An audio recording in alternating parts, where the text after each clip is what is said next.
Hello everyone, स्वागत है आप सभी का मैथ्स बाय मलिक पर। हम लोग न्यूमेरिकल सिस्टम चैप्टर कर रहे थे। ये प्रीवियस ईयर क्वेश्चन की सीरीज है। किसकी? यूपीएसआई की, कांस्टेबल की, और जो जेल वार्डन है उसकी। तो करते हैं शुरू। ये पार्ट 2 है हमारा। तो क्वेश्चन नंबर फर्स्ट क्या कह रहा है? संख्या 40 को इस प्रकार दो भागों में विभाजित किया गया है कि पहली संख्या के वर्ग का 2 गुना दूसरी संख्या से 5 अधिक है। तो इन दोनों संख्याओं को ज्ञात कीजिए। ये हमें इसमें निकालना है। अब हमने जो पहली संख्या थी वो मान ली कि x थी। अब संख्या 40 को विभाजित किया था दो भागों में। एक तो x हो गया, तो दूसरी क्या हो जाएगी? 40 माइनस x हो जाएगी। ठीक है। अब आगे क्या बोला था कि पहली संख्या के वर्ग का 2 गुना, यानी कि इस संख्या के वर्ग का 2 गुना करना है हमें। तो करिए, इसका वर्ग करेंगे यानी कि स्क्वायर, और इसका 2 गुना कर दिया, इक्वल टू दूसरी संख्या से 5 अधिक है। तो दूसरी संख्या क्या थी? 40 माइनस एक्स, और इससे 5 अधिक है यानी कि 5 और जोड़ दिया हमने इसमें। अब इस इक्वेशन को सोल्व करके एक्स की वैल्यू हमें इसमें निकालनी है, दोनों संख्या निकालनी है। तो करते हैं। तो ये कितना हो जाएगा? 45, और ये x भी इधर आ जाएगा। तो ये क्या हो जाएगा? ये इक्वेशन बन जाएगी 2x² माइनस प्लस x, और माइनस हो जाएगा 45 इक्वल टू 0। ठीक है। अब इसके क्या कर लेंगे? फैक्टर कर लेंगे। इसकी और इसकी मल्टीप्लाई की, 90 आया। अब जोड़ने और घटाने के बाद हमारे पास यहाँ पर एक है, कांस्टेंट एक है यहाँ पर। तो जोड़कर या घटाकर एक आना चाहिए, और मल्टीप्लाई करने के बाद माइनस का 90 आना चाहिए। तो क्या हो जाएगा हमारे पास? 2x² plus 10x minus 9x minus 45 equal to 0। अब इसमें से हम लोग क्या कॉमन ले लेंगे? इसमें से ले लेंगे 2x कॉमन। तो 2x ले लिया कॉमन। यहाँ पर क्या बचा? x plus 5। यहाँ से माइनस का 9 कॉमन ले लेंगे इसमें से, तो यहाँ पर भी x प्लस 5 बचा इक्वल टू 0। तो ये क्या हो जाएगा? ये हो जाएगा 2x माइनस 9, और एक हो जाएगा x प्लस 5 इक्वल टू 0। अब दोनों को इक्वल रख लेंगे, किसके? 0 के इक्वल रख लेंगे। तो यहाँ से जब मैं इसको 0 के इक्वल रखता हूँ तो क्या आ जाएगा? 2x minus 9 equal to 0। तो यहाँ से x की वैल्यू आ जाएगी 9/2। जब मैं इसको 0 के इक्वल रखता हूँ तो ये क्या है? x प्लस 5 है इक्वल टू 0 है। तो यहाँ से x इक्वल टू क्या आ जाएगा? माइनस का 5। अब माइनस की वैल्यू तो हम नहीं लेंगे, ठीक है, प्लस की वैल्यू लेंगे। एक संख्या तो आ गई हमारी, क्या? 9/2। दूसरी संख्या क्या थी हमारी? 40 माइनस एक्स थी। तो करते हैं। तो दूसरी संख्या क्या हो जाएगी हमारे पास? 40 माइनस एक्स क्या आया? 9/2 आया। ठीक है। इसको सोल्व करेंगे तो 2 आ गया एलसीएम, ये हो गया 80 माइनस 9, तो इक्वल आ जाएगा ये 71/2। तो दोनों संख्या क्या आ गई हमारी? एक 9/2 और एक 71/2। तो कौन से वाला ऑप्शन करेक्ट हो जाएगा? हमारा सी वाला ऑप्शन जो है वो करेक्ट हो जाएगा। चलते हैं क्वेश्चन नंबर 2 की तरफ। क्वेश्चन नंबर 2 क्या कह रहा है? निम्नलिखित में से कौन सा अपरिमेय संख्या है? अपरिमेय संख्या क्या होती है? जिनको हम p/q की फॉर्म में नहीं लिख सकते, वो होती है हमारी अपरिमेय संख्या, यानी कि इसको बोलते हैं हम इर्रेशनल नंबर। क्या? Irrational number. ठीक है। तो देखते हैं। अब जैसे ये √12/√3 था। अब √12 को क्या लिख सकते हैं हम? √12 को लिख सकते हैं √4 इंटू √3, और अपॉन में क्या था? √3 था। √3 से √3 कैंसिल हो गया, और √4 को लिख सकते हैं 2। तो 2/1 लिख सकते हैं। तो ये तो परिमेय संख्या हो गई। अब दूसरे को देख लेते हैं। √4/√25 था। अब √4 को क्या लिख सकते हैं? 2 लिख सकते हैं, और √25 को लिख सकते हैं 5। तो ये भी परिमेय संख्या होगी। अब तीसरा ऑप्शन देख लेते हैं। तीसरा क्या कह रहा है? √20। देखिए, √20 को क्या लिख सकते हैं? √4 इंटू √5, और अपॉन में है √4। √4 से √4 क्या हो जाएगा? कैंसिल। ये आ गया √5। तो ये क्या हो गई? हमारी अपरिमेय संख्या हो गई। अब इसको भी देख लेते हैं। √63 है।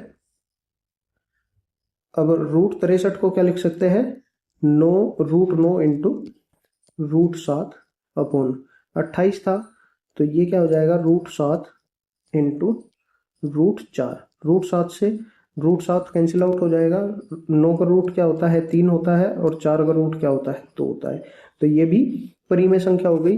तो ऑप्शन नंबर कौन से वाला, सी वाला हमारा इसमें करेक्ट।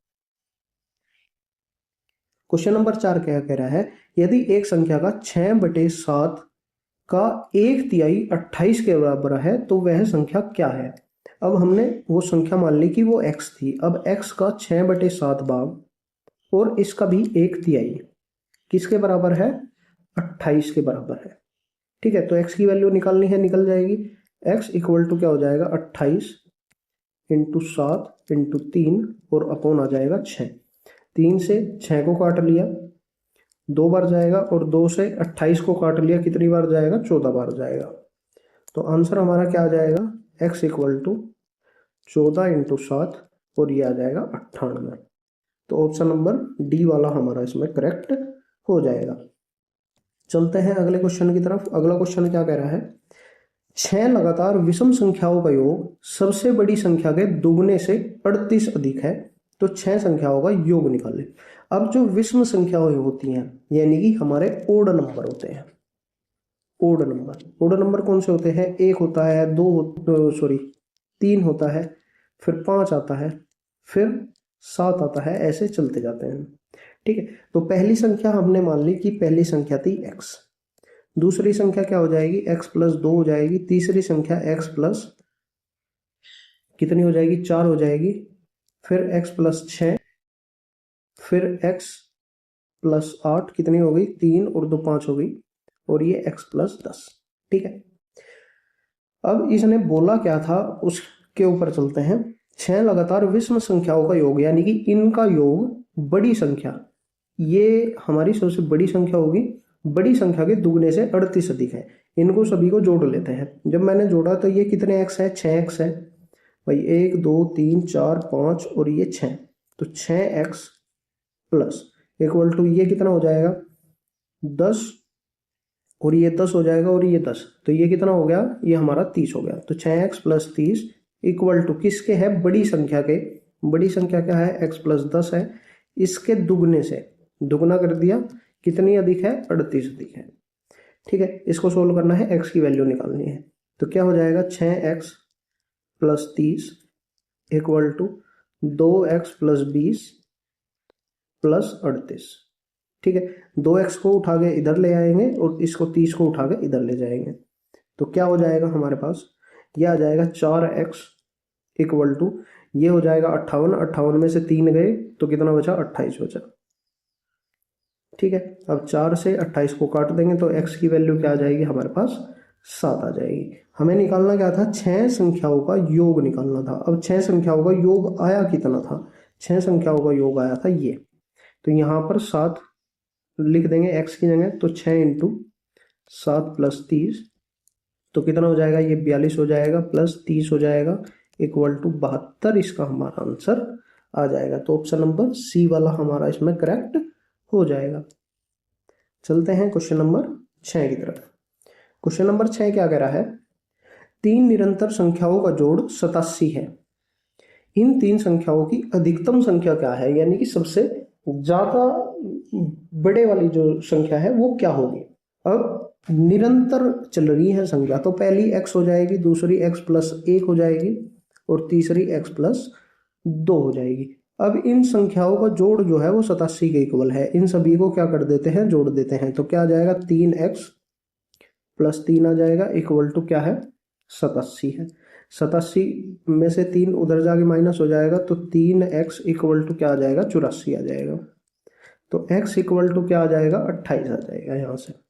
अब हमसे पूछी थी इसमें अधिकतम संख्या कौन सी है, अधिकतम यानी कि सबसे बड़ी संख्या तो ये है हमारी, तो x प्लस 2 है, x की वैल्यू लिख देंगे 28 प्लस 2 इक्वल टू कितनी हो जाएगी, ये 30 हो जाएगी। तो ऑप्शन नंबर डी वाला हमारा इसमें करेक्ट हो जाएगा। चलते हैं अगले क्वेश्चन की तरफ। अगला क्वेश्चन क्या कह रहा है, यदि 3 क्रमागत संख्याओं का योग कितना है 12 है, तो दूसरी और तीसरी संख्याओं का गुणनफल क्या होगा। तीन क्रमागत संख्या यानी कि लगातार संख्या है ये। पहली x मान ली, दूसरी x+1 मान ली, तीसरी x+2 हमने मान ली। अब इन संख्याओं का योग कितना है? 12 है। तो ये कितना आएगा? 3x+3 आएगा इक्वल टू क्या आ जाएगा? 12। ठीक है, यही बोला है इसने। अब इसको सोल्व कर लेते हैं, x की वैल्यू निकाल लेते हैं। तो 3x इक्वल टू, ये 3 उधर जाके माइनस होगा तो 9 आ जाएगा, और x इक्वल टू क्या आ जाएगा? 3 आ जाएगा। अब इसने हमसे पूछा था दूसरी और तीसरी संख्याओं का गुणनफल क्या होगा। दूसरी संख्या क्या हो जाएगी? जो दूसरे वाली संख्या है, दूसरे वाली संख्या हो जाएगी 4, और तीसरे वाली जो संख्या है वो कितनी हो जाएगी? 5 हो जाएगी। अब इनका गुणनफल पूछा है, इनका गुणनफल यानी कि इनको गुणा कर देंगे तो कितना आएगा? 20 आएगा। तो ऑप्शन नंबर, इसमें तो ऑप्शन ही नहीं है, मिस प्रिंट होगा शायद, तो ये 20 मान लो आप। तो ऑप्शन नंबर डी वाला हमारा इसमें करेक्ट हो जाएगा। ये हमारा क्वेश्चन नंबर 8 है। क्या कह रहा है?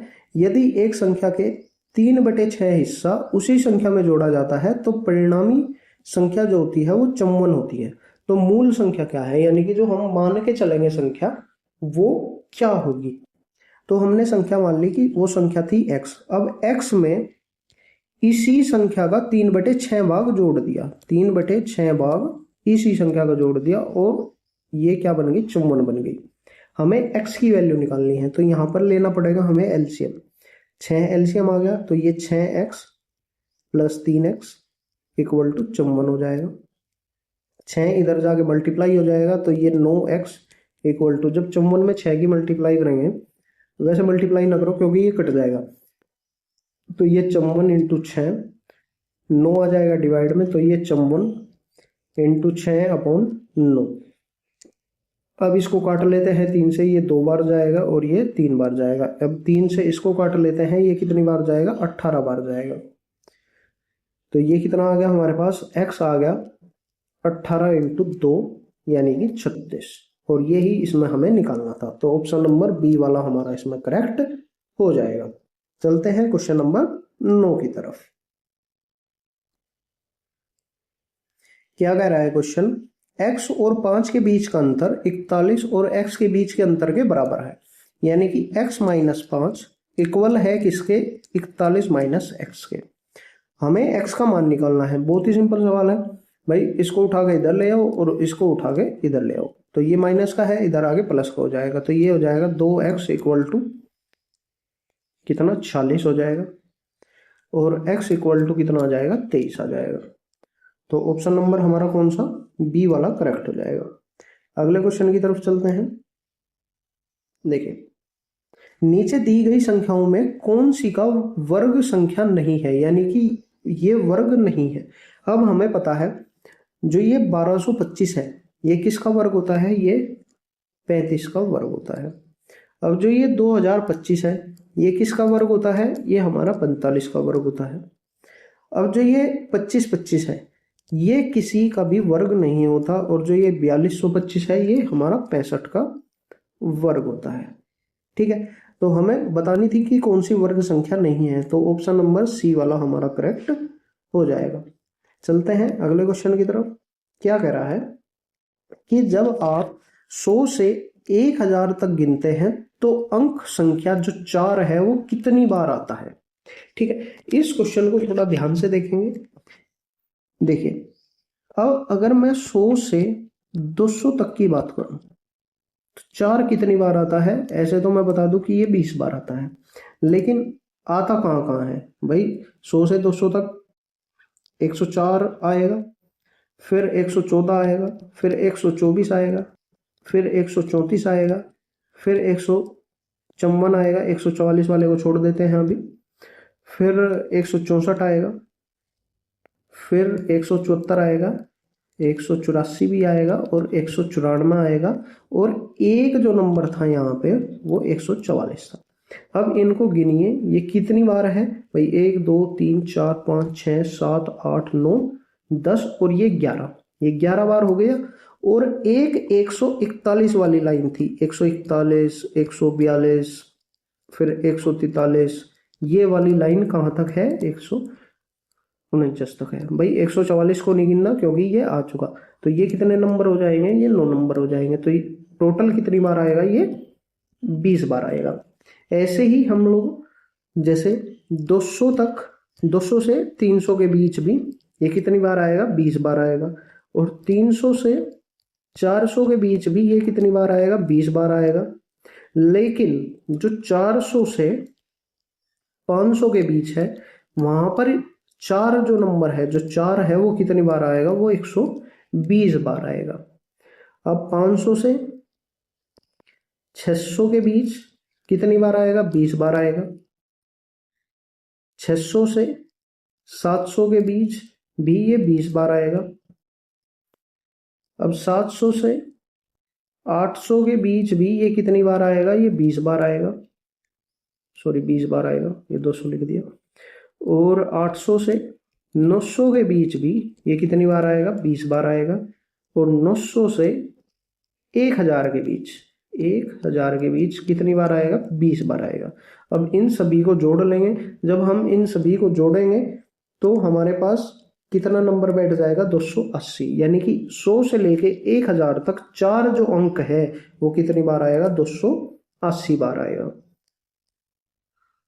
क्वेश्चन नंबर है 13।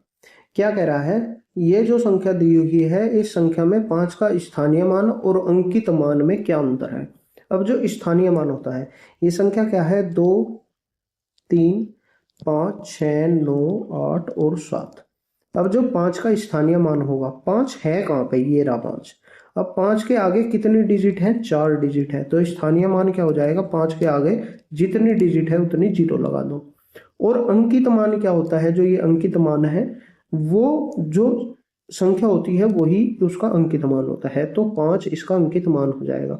तो इसमें से ये माइनस कर देंगे तो क्या आएगा 4, 9, 9, 9, 5 आएगा। तो ऑप्शन देख लेते हैं, सी वाला करेक्ट हो जाएगा। चलते हैं अगले क्वेश्चन की तरफ। क्वेश्चन नंबर है 14। क्या कह रहा है, निम्नलिखित में से अपरिमेय संख्या को पहचानिए। अब अपरिमेय संख्या कौन सी होती है, जिनको हम P/Q की फॉर्म में नहीं लिख सकते। अब जो 8100 का रूट है उसको हम लिख सकते हैं कि ये 90 का रूट होता है, ठीक है। अब जो ये है 0.45, 0.45 इसको ऐसे भी तो लिख सकते हैं कि ये 4/5 यानी कि 45/100 लिख सकते हैं। अब जो ये 22/60 है, 22/7 है, ये तो हमारी परिमेय संख्या है ही, ये तो हमें साफ साफ दिख रहा है। अब जो ये रूट 8100 और प्लस 1/√8100 है, अब इसको क्या लिख सकते हैं हम, इसको लिख सकते हैं 90 + 1/90। इसको सोल्व करेंगे तब भी ये परिमेय संख्या हो जाएगी। तो ये क्वेश्चन ही हमारा क्या है, गलत हो जाएगा, क्योंकि ये सारी हमारी जितनी भी संख्याएं हैं ये सारी परिमेय संख्या है। क्या है, परिमेय संख्या है, यानी कि रेशनल नंबर है, रेशनल नंबर है, ठीक है। तो चलते हैं अगले क्वेश्चन की तरफ। क्या कह रहा है क्वेश्चन, 1, 3, 2, 4, 6, 8 के 3 के अंकित मान और स्थानीय मान का पता लगाइए। अब हमने अभी पिछला क्वेश्चन किया था, इससे जस्ट पीछे किया था कि स्थानीय मान और अंकित मान में क्या अंतर है। स्थानीय मान वो होता है, मतलब जितनी डिजिट उससे आगे है नंबर से उतनी 0 लगा दीजिए आप। तो लगाते हैं 0, क्या हो जाएगा भाई, 3 के आगे कितनी 0 आ जाएंगी, 4 0 आ जाएंगी, 1, 2, 3 और 4। और जो अंकित मान है वो संख्या खुद ही होती है, तो 3 आ जाएगा। अब 30,000 में से 3 को क्या कर लेंगे, सॉरी इसमें योग पता लगाना था, अंतर नहीं पता लगाना था, योग पता लगाना था। तो इसको क्या कर देंगे, प्लस कर देंगे, तो ये क्या हो जाएगा 30,003 हो जाएगा। तो ऑप्शन नंबर कौन सा, बी वाला करेक्ट हो जाएगा इसमें हमें। तो चलते हैं क्वेश्चन नंबर 16 की तरफ। क्वेश्चन नंबर 16 क्या कह रहा है, 3√16 एक डैश है, यह क्या है। यह अपरिमेय संख्या है। इसको सोल्व कर लेते हैं भाई। √16 क्या होता है, 4 होता है। अब 3 × 4 क्या हो जाएगा, 12 हो जाएगा। 12 को हम ऐसे भी लिख सकते हैं, तो ये तो हमारी परिमेय संख्या हो गई। अब काल्पनिक संख्या भी नहीं है, अभाज्य संख्या भी नहीं है, क्योंकि 12 को डिवाइड कर लो 12 12 से भी डिवाइड हो जाएगा, 6 से भी डिवाइड हो जाएगा, 2 से भी डिवाइड हो जाएगा, 3 से भी डिवाइड हो जाएगा। तो ये अभाज्य भी संख्या नहीं है। तो ये कौन सी संख्या हो जाएंगी? ये एक पूर्णांक संख्या हो जाएगी। तो ऑप्शन नंबर सी वाला हमारा इसमें करेक्ट हो जाएगा। चलते हैं क्वेश्चन नंबर 17 की तरफ। निम्नलिखित में से कौन सी संख्या रूढ़ संख्या है? अब रूढ़ संख्या क्या होती है? रूढ़ संख्या और अभाज्य संख्या, अभाज्य संख्या ये एक ही होती है, यानी कि जो स्वयं से और एक से कटे और किसी से ना कटे। अब जो हमारा 27 होता है वो कट जाएगा, 51 होता है वो भी कट जाएगा, अब ये 39 होता है ये भी कट जाएगा, लेकिन जो 47 है वो हमारा या तो 47 से ही डिवाइड होगा या फिर 1 से डिवाइड होगा। तो ऑप्शन नंबर ए हमारा करेक्ट हो जाएगा। कौन सी रूढ़ संख्या है? 47 वाली हमारी इसमें रूढ़ संख्या है। चलते हैं क्वेश्चन नंबर 18 की तरफ। क्वेश्चन नंबर 18 क्या कह रहा है?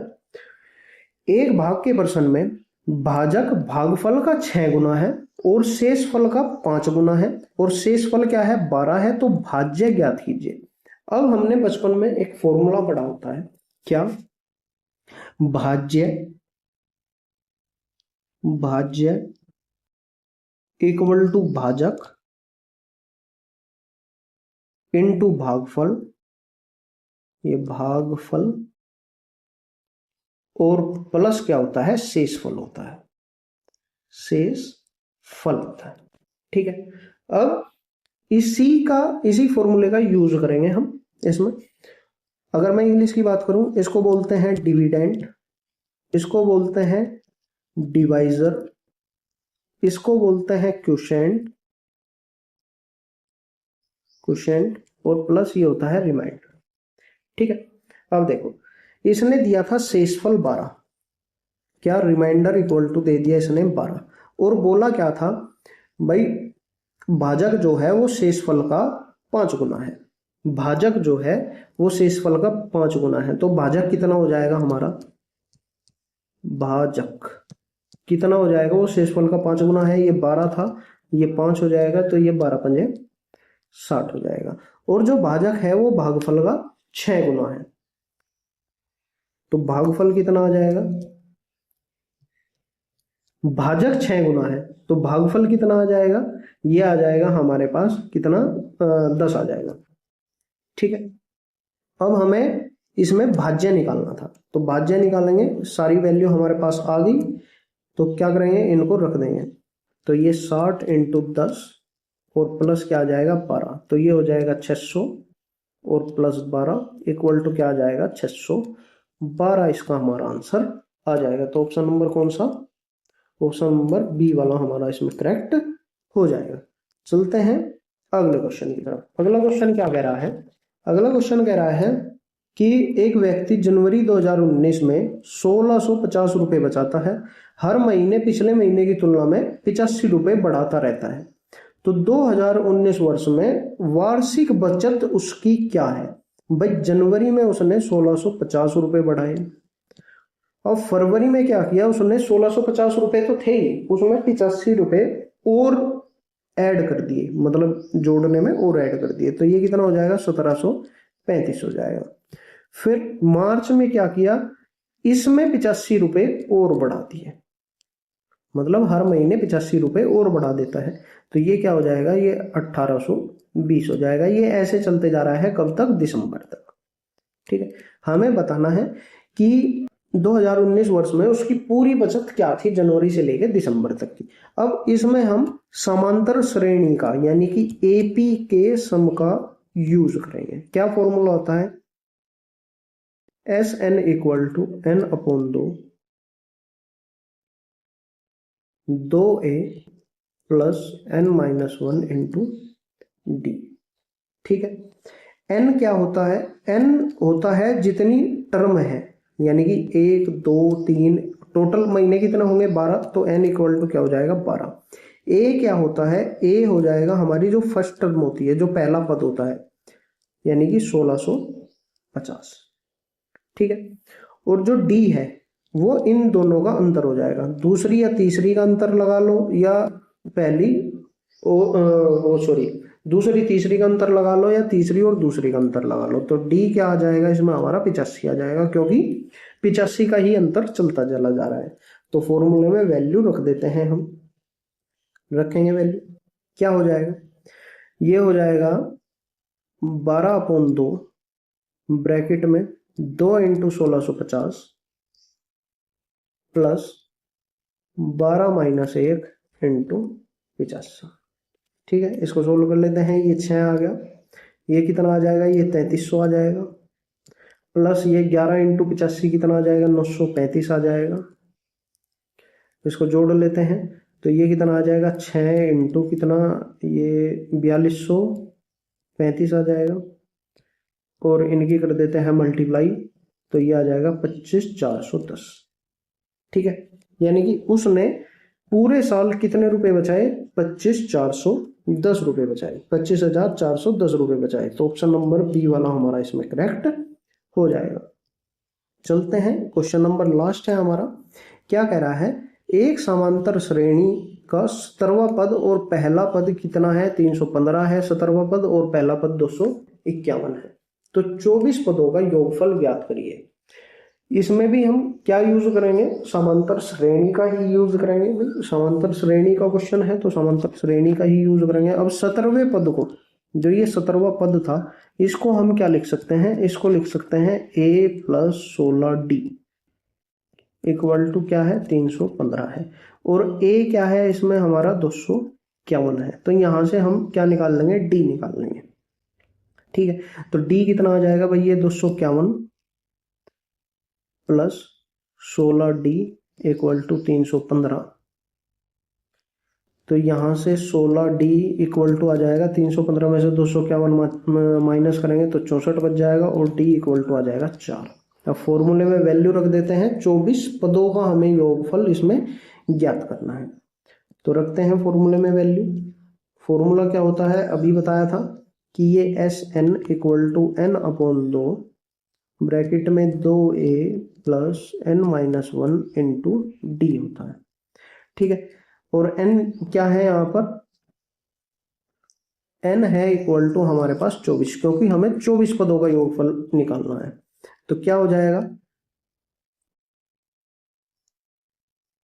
ये हो जाएगा 24/2 ब्रैकेट में 2 × a कितना था, 251 था, 251 था, प्लस n कितना है, 24 - 1, और d कितना आया है, 4।